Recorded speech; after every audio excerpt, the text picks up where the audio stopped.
El primer ministro de Israel, Benjamin Netanyahu, dice estar a favor de tomar el control total de Gaza tras una reunión con el jefe del ejército, según medios israelíes. Se espera que este jueves se tome una decisión definitiva cuando se reúna el gabinete. Con esta noticia comenzamos el informativo en Deutsche Welle. Yo soy Carol Guerrero, los saludo desde Berlín. Arrancamos con titulares. Las Fuerzas Armadas de Israel no parecen estar de acuerdo con el plan de Netanyahu. Sin embargo, el ministro de Defensa, Israel Katz, confía en que el ejército apoyará la propuesta del primer ministro. En Ginebra, cientos de países presionan por un tratado que proteja el medio ambiente y la salud pública de la contaminación por plásticos. Más detalles en economía. Tensiones entre Bogotá y Lima luego de que el presidente colombiano Gustavo Petro acusara a Perú de vulnerar la soberanía de su país al incorporar la isla de Santa Rosa como parte de un departamento peruano.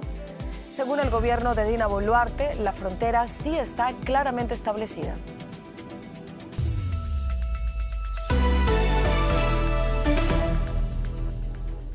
El primer ministro de Israel, Benjamin Netanyahu, está a favor de una ocupación total de la Franja de Gaza, según medios israelíes. El lunes, Netanyahu anunció que convocaría al gabinete para aprobar un nuevo plan de guerra y finalmente esa reunión tendrá lugar este jueves. Netanyahu parece estar en desacuerdo con el jefe de las Fuerzas de Defensa de Israel, quien se opone a una toma militar total de la franja. El primer ministro enfrenta nuevas presiones para poner fin a la guerra cuanto antes. Sigue siendo necesario derrotar totalmente al enemigo en Gaza para liberar a todos los rehenes y para asegurarnos de que Gaza no vuelva a ser jamás una amenaza para Israel. No abandonamos ninguno de esos objetivos y lo conseguiremos gracias al enorme sacrificio de nuestros combatientes hombres y mujeres.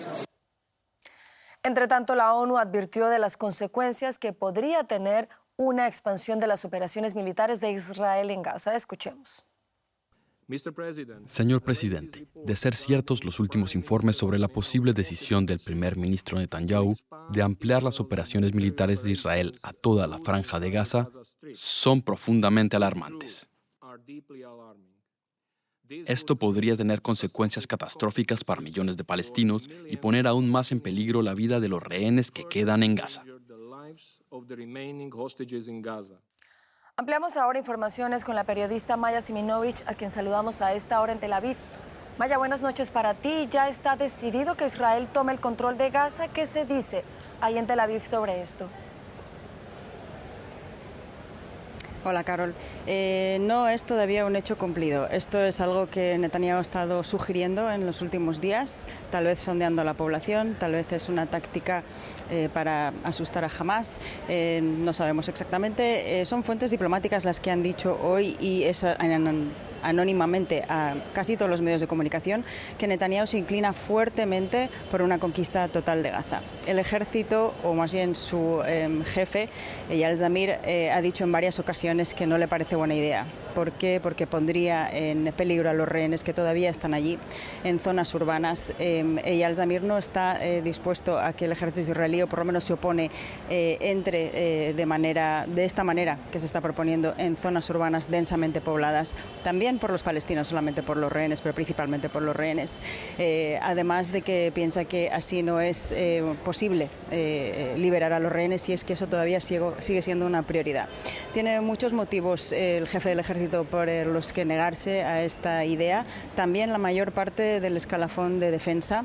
Y hoy ha habido una reunión que ha durado 3 horas en las que el jefe del ejército ha presentado varios planes a Netanyahu para aumentar la actividad militar en Gaza, pero poder detenerla en el caso de que se presente la ocasión de negociar con Hamás. Parece que el ejército quiere todavía convencer a Hamás por la fuerza para negociar, y en Netanyahu no sabemos exactamente si esto lo pretende de verdad o es parte de una estrategia de nuevo. Maya, esta no es la primera vez que se habla de este plan al que varios países se oponen, entre ellos Alemania. ¿Por qué el gobierno de Netanyahu parece hacer caso omiso a lo que dicen sus aliados? Bueno, la deriva aislacionista que está tomando Israel desde hace ya mucho tiempo se acentúa, más con estas decisiones, que de nuevo no sabemos si son totalmente que la intención de ellas es realmente implementarlas en el terreno o qué exactamente, pero desde luego en Israel se ha recibido con una alarma. ¿Qué significa conquistar Gaza? ¿Qué significa para la población israelí conquistar Gaza? Ocupar ese territorio con esos más de 2 millones de palestinos, donde todos nuestros hijos y tal vez los nietos nuestros también vayan a tener que estar allí, no solamente custodiando, sino que proveyendo y ocupándose del día a día de todas estas personas, qué pasa moralmente con el país, qué pasa económicamente con el país, porque alguien se va a tener que ocupar de eso. Hay un montón de medidas que no se sabe si las está teniendo en cuenta o no las está teniendo en cuenta. La oposición internacional es algo que se da por sentado. La pregunta es cuánto no está escuchando tampoco a los israelíes. Estaremos muy atentos a lo que ocurra en esa reunión, en ese gabinete de este jueves. Maya Siminovich, en Tel Aviv, gracias por estas informaciones y por este análisis. Y para conocer ahora qué se dice en Washington sobre estos planes del primer ministro de Israel, Benjamín Netanyahu, hablamos a esta hora en la capital estadounidense con el periodista José Díaz Briceño. José, buenas tardes. ¿Qué se sabe de la posición de Estados Unidos en torno a este plan de Netanyahu? Hasta el momento la Casa Blanca no ha hecho un pronunciamiento oficial sobre estos reportes de medios israelíes y sin embargo el Departamento de Estado a través de su vocera Tammy Bruce, al ser cuestionada directamente sobre el tema, fue sumamente cuidadosa. Esto porque dijo cualquier reporte que salga en la prensa sobre una potencial ocupación total de Gaza por parte de Israel debe ser preguntado directamente al gobierno israelí. La vocera del Departamento de Estado aseguró que la posición estadounidense en este momento es asegurarse que el grupo terrorista Hamas no vuelva a gobernar más la franja, así como también la liberación de los rehenes que aún están siendo retenidos. Todo esto, pues obviamente siendo sumamente cuidadoso para no entorpecer posibles interpretaciones del presidente Trump más adelante sobre el tema. José, de otra parte se acaban de conocer detalles sobre la reunión que el presidente Donald Trump sostuvo con su enviado especial para Oriente Medio, Steve Witkoff, tras su visita a Israel y a Gaza. ¿Qué nos puedes contar sobre esto? Así es, también el Departamento de Estado confirmó que el enviado especial Witkoff regresó justamente para reunirse con el presidente Trump y de acuerdo con reportes de prensa habría ocurrido una cena directamente el día de ayer entre Witkoff y Trump donde explicó los detalles que vio sobre la entrega de ayuda humanitaria en la franja. Ahí, de acuerdo con el medio Axios, básicamente Trump habría decidido que Estados Unidos tomaría el control total de la entrega de ayuda humanitaria hacia adelante. Esto porque consideran que Israel no habría hecho un trabajo consecuente. Y sin embargo, todo esto es apenas reportes no confirmados. Y hay que decir, el presidente Trump recibió a Benjamín Netanyahu a principios de julio y fue entonces cuando se discutió muchos de estos temas, incluyendo lo que podría ocurrir más adelante con el destino de esa franja que el propio presidente Trump ha dicho que Estados Unidos pudo haber tomado control para un desarrollo inmobiliario. José Díaz Briceño en Washington, gracias por estas informaciones. Y ya nos acompaña Juliana González, lo que quiere decir que llega la hora de pasar a la información económica y también seguimos en Estados Unidos, Juliana. Así es, porque no solo la política impacta a los ciudadanos, sino también a la economía. Y es que según una nueva encuesta, buena parte de los estadounidenses se ven afectados por el alto coste de los alimentos. Los precios no paran de subir y muchos se preocupan por el impacto que los aranceles del presidente Trump tendrán en sus vidas. Actualmente, casi la mitad de los estadounidenses afirma que el coste de los alimentos representa una gran fuente de estrés y esto no solo afecta a los más pobres. Incluso entre las personas con mayores ingresos, solo alrededor del 14% afirma que el aumento de precios de alimentos no supone ningún problema para ellos. El aumento de los precios de los alimentos, el incremento del coste de la vida y sobre todo la incertidumbre sobre el futuro parecen causar preocupación y estrés a muchos ciudadanos estadounidenses. Así lo revela una encuesta realizada por Associated Press. También aquí, en Fort Lauderdale, Florida, la gente lo percibe en el bolsillo. Al final queda menos dinero para vivir. Intento no ser negativo y mantener una actitud positiva, pero es muy difícil, sobre todo cuando vas a la tienda a comprar algo para comer y no puedes comprar nada. Es ridículo. Los precios parecen subir cada semana, cada mes. Cada vez que vengo veo la diferencia de precios, especialmente en la fruta. Los precios me están matando. En lugar de ahorrar dinero en mi cuenta del banco, lo gasto en comida. Una encuesta de Associated Press investigó los efectos del aumento del coste de la vida y arrojó datos preocupantes. La encuesta reveló que para el 53% de los estadounidenses el coste de los alimentos es una fuente importante de estrés y el 47% dijo lo mismo sobre el coste de la vivienda. Solo el 14% afirma que el coste de los alimentos no es motivo de estrés en este momento. Así que, aunque no sea una fuente importante de estrés para todos, es algo que sienten muchos subgrupos diferentes.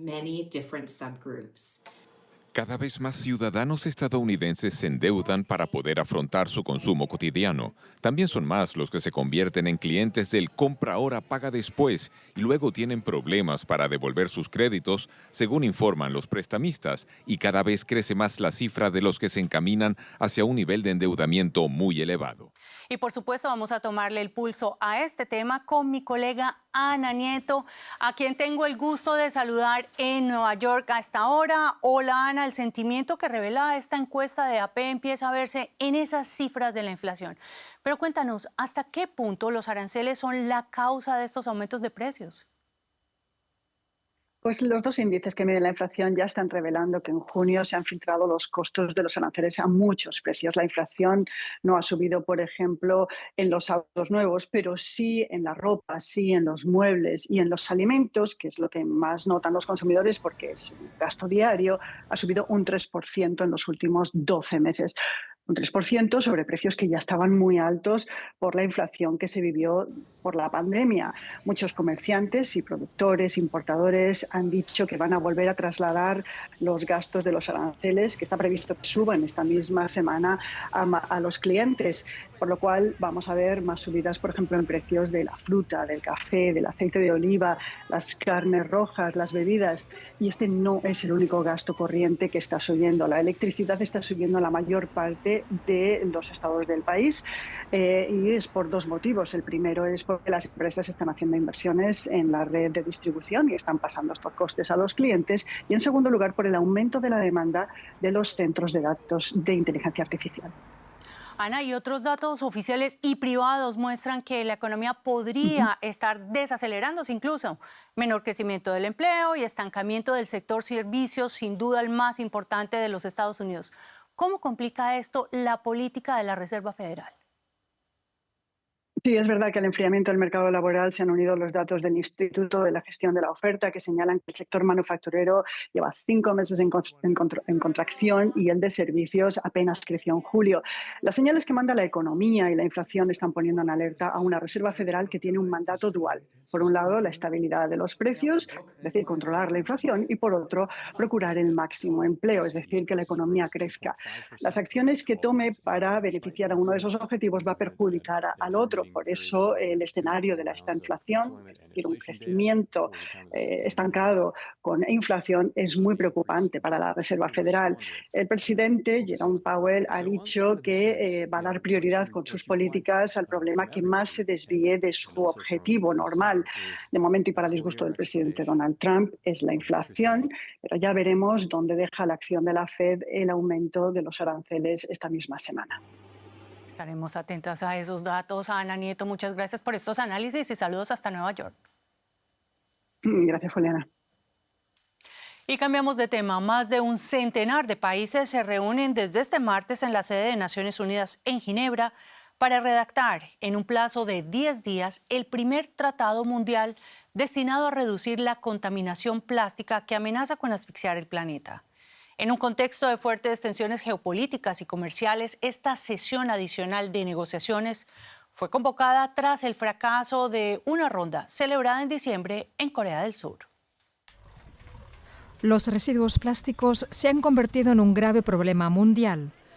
Según el Programa de las Naciones Unidas para el Medio Ambiente, en 2024 se fabricaron 500 millones de toneladas de plástico en todo el mundo, de las cuales casi 400 millones se convirtieron en residuos. Una cantidad que, sin una regulación, podría triplicarse para 2060. La contaminación por plásticos ya se encuentra en la naturaleza, en nuestros océanos y en nuestro torrente sanguíneo. Si seguimos como hasta ahora, la contaminación por plásticos seguirá aumentando, con consecuencias significativas para el medio ambiente, la economía y también para la salud humana. Restringir la producción de plástico es algo que exigen no solo los ecologistas aquí en Ginebra. 160 países tratan de llegar a un acuerdo. Se pretende reducir la producción mundial, reutilizar los productos en la medida de lo posible y reciclarlos o eliminarlos de forma respetuosa con el medio ambiente. La contaminación es el resultado de nuestras decisiones, hábitos y sistemas, que persisten porque no hemos sido capaces de encontrar formas de controlarlos. Al tratarse de una crisis provocada por el ser humano, puede y debe ser resuelta mediante el esfuerzo humano y la cooperación global. Más de 100 países apoyan un acuerdo estricto de la ONU sobre plásticos, con directrices claras para limitar la producción. Esa es la postura de la Unión Europea y de muchos países africanos, asiáticos y latinoamericanos. Sin embargo, solo representan el 30% del mercado mundial. Los países ricos en petróleo, como Arabia Saudí, se oponen a normas demasiado estrictas. Solo quieren negociar sobre la gestión de residuos y el reciclaje. Rechazan las limitaciones de producción. Y el gobierno estadounidense está eliminando todo tipo de regulaciones. Esto podría complicar aún más las negociaciones. Estados Unidos y China son los mayores productores de plástico del mundo, por lo que resulta bastante incierto que los participantes puedan llegar a un acuerdo. Y dejamos el plástico, pero seguimos hablando de otros temas ambientales, Carol. Así es, Juliana, porque parlamentarios y líderes indígenas de Ecuador, Colombia y Perú se reunieron en un foro en Lima para discutir la expansión de la actividad petrolera en la Amazonía. Su objetivo es establecer reglas claras para proteger el bioma amazónico. Presentaron propuestas de ley que prohíben nuevas actividades petroleras en la cuenca amazónica, resaltando el valor ecológico y cultural de la región. Sin embargo, las opiniones varían. Mientras algunos piden el cese total de la actividad petrolera, otros sugieren que se respeten los contratos actuales, pero que no se acepten nuevas exploraciones. La propuesta conjunta se anticipa a la cumbre de la Organización del Tratado de Cooperación Amazónica el 22 de agosto y la COP30. Y una disputa territorial en la frontera del Amazonas reaviva la tensión entre Colombia y Perú. El gobierno de Gustavo Petro acusa a Perú de vulnerar la soberanía colombiana al incorporar la isla de Santa Rosa como parte de un departamento peruano. La isla es un territorio que emergió en el río Amazonas mucho después de que Colombia y Perú acordaran sus límites fronterizos. En ella viven unas 3.000 personas. Está ubicada junto al puerto colombiano de Leticia. Según Bogotá, esa isla no fue parte de la asignación original y, por tanto, su incorporación legal a territorio peruano vulnera el tratado. El gobierno de Dina Boluarte considera una provocación la reacción del país vecino y defiende que la frontera sí está claramente establecida. Valoramos este asunto con la periodista Alexandra Correa, a quien saludamos a esta hora. Alexandra, cuéntanos cómo se puede explicar este interés repentino del gobierno de Gustavo Petro por una isla que los colombianos apenas conocen y cuando falta menos de un año para las próximas elecciones presidenciales. Un saludo a todos allá en Berlín. Bueno, Carol, particularmente no creo que tenga que ver con un interés electoral por parte del presidente Gustavo Petro, porque ha sido Perú quien ha reavivado las viejas tensiones respecto a la soberanía de esa isla amazónica, que tiene importancia para ambos países andinos, porque por su ubicación estratégica en el Amazonas frente a Leticia en Colombia y Tabatinga en Brasil, la formación isleña de Santa Rosa tiene un valor geopolítico y comercial muy clave para el acceso a puertos y rutas fluviales tanto para Colombia como para Perú.